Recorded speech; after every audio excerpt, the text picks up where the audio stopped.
Hello gentlemen, it's your boy Goose. The winter sale is almost over, so I decided to take a look at rank 8 aircraft, the MiG-21 Bison and F-20A Tigershark, and see if they're worth it. So let's start off with MiG-21 Bison.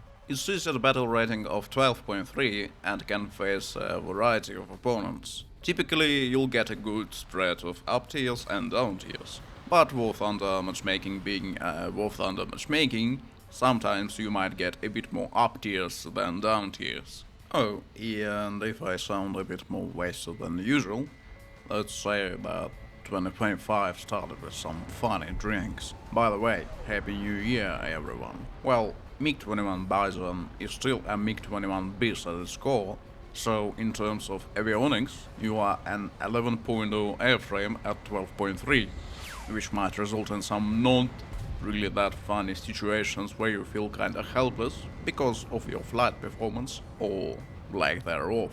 Let's just say that the MiG-21 Bison is extremely reliant on its missiles. You do get 4 of them max, and you get pretty decent choice in terms of what to equip. You can get R-27Rs, R-27Ts, and of course R-73s. You also get an HMS, and let's be honest, this is the primary reason why MiG-21 Bison can be considered as a decent aircraft. When you have HMS and R-73s, you can do pretty nasty stuff. But to be honest, R-73 doesn't really get all of the credit for making MiG-21 Bison usable.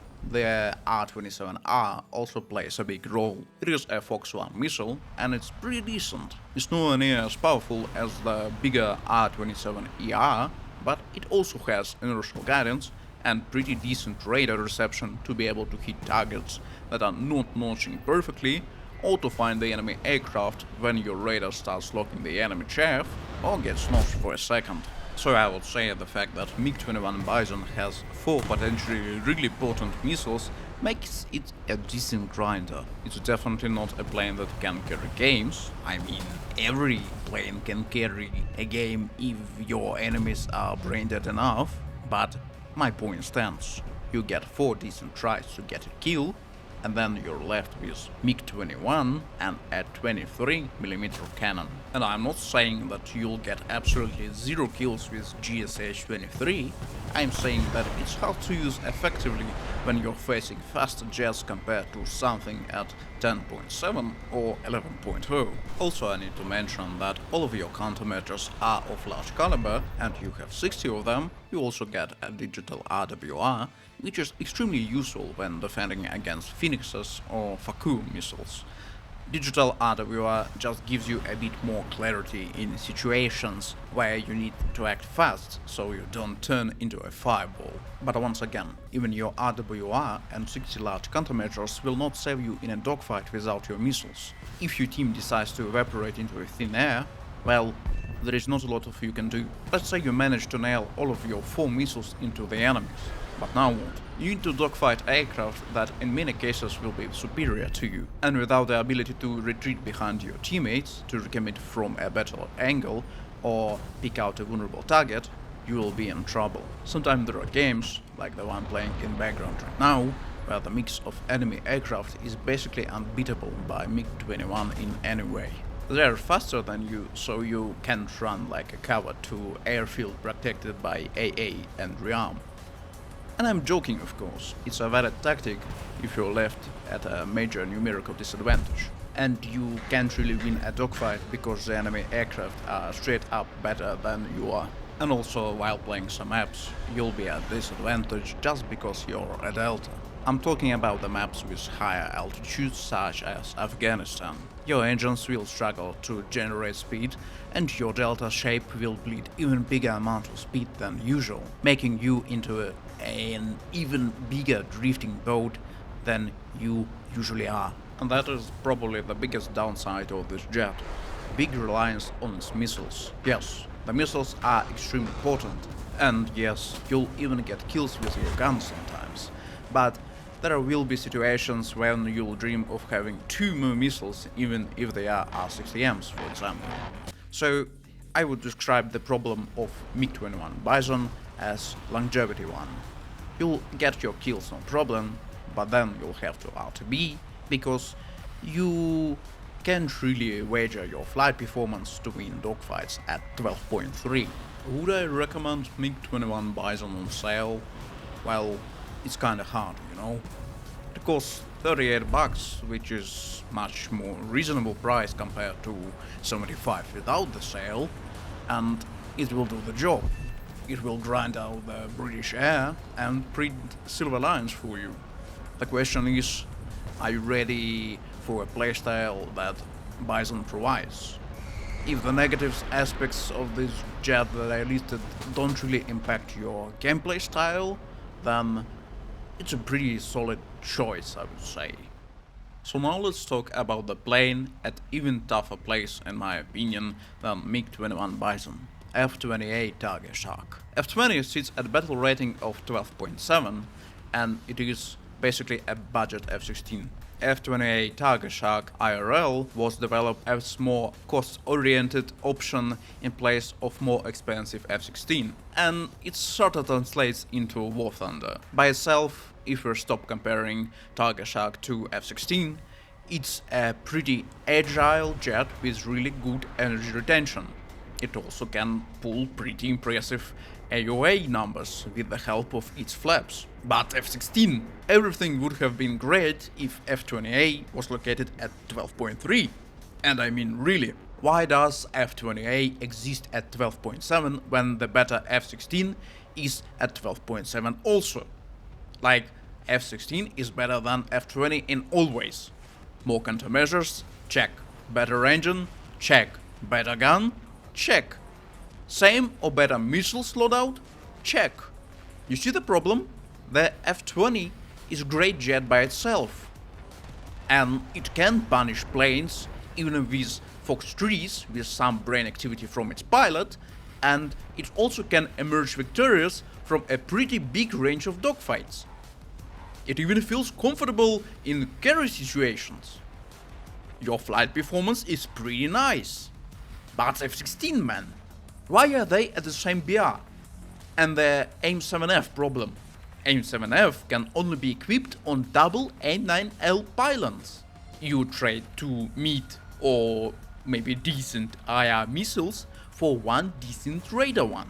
And if you run 2 AIM-7Fs, to be able to do stuff in a head-on, you'll carry only 4 missiles, same as a MiG-21 Bison.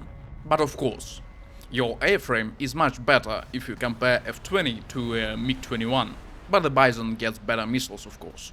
So the existence of F-16 at the BR as F-20 is the Tigershark's biggest downside. If you forget that F-16 exists and you don't want to play F-4S and F-5C and you are ready to be at disadvantage at 12.7, then F-20A Tigershark is a pretty decent jet. But let's be honest, you need some experience at top tier to do good in Tigershark. And I'm putting it lightly. Like the Tigershark is a hard jet to fly good.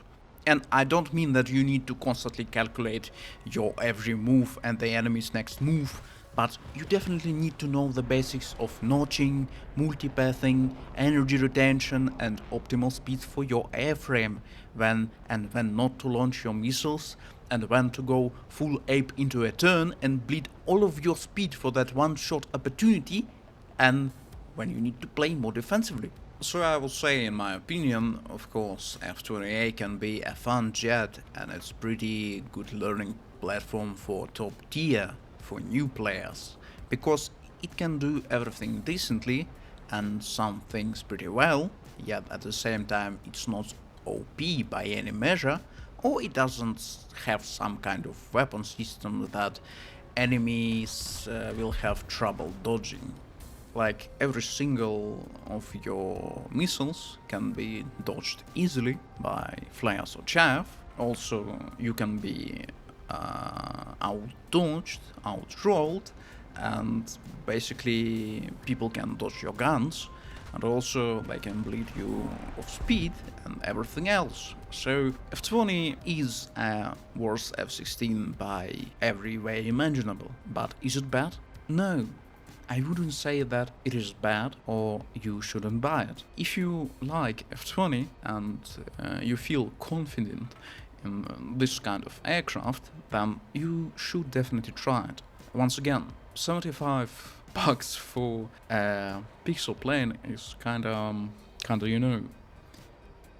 kinda a lot. But when it's 50% off, so it's 38, well, it sounds a lot more reasonable. Like, to be frank, if I needed to grind out the US Air 3 in 2025, I would have still bought the F-5C and flown it to the grave, but I do understand that people don't like to fly the gunfighters. They want to fire off missiles, get kills, they want fast games, and so on, so on. I do understand that. For some people, F-5C is a pretty boring jet to play, and some people are not really that experienced in F-5C, and the problem of energy generation in F-5C is a big problem for them, because if you are slow in F-5, then you are dead. You need to know how to basically keep all of your speed, because basically F5 is like a chicken coop where all of the eggs are in one basket. If you decide to dump all of your speed, you will not generate it in time and you'll probably die. For some extent, the same principle applies to F-20, but it has much better engines, and because of that, it has a better energy generation. Yes, F-16 is even better than F-20, and it pulls even more AOA and performs even better at like critical angles and stuff, but F-20 is still decent. You still can kill MiG-23s, MiG-29s, Mirage 2000s, Su-27s, it's no problems, of course, if we forget about R-73 and the fact that we only have like 45 countermeasures total. But yeah, so tough sell, once again.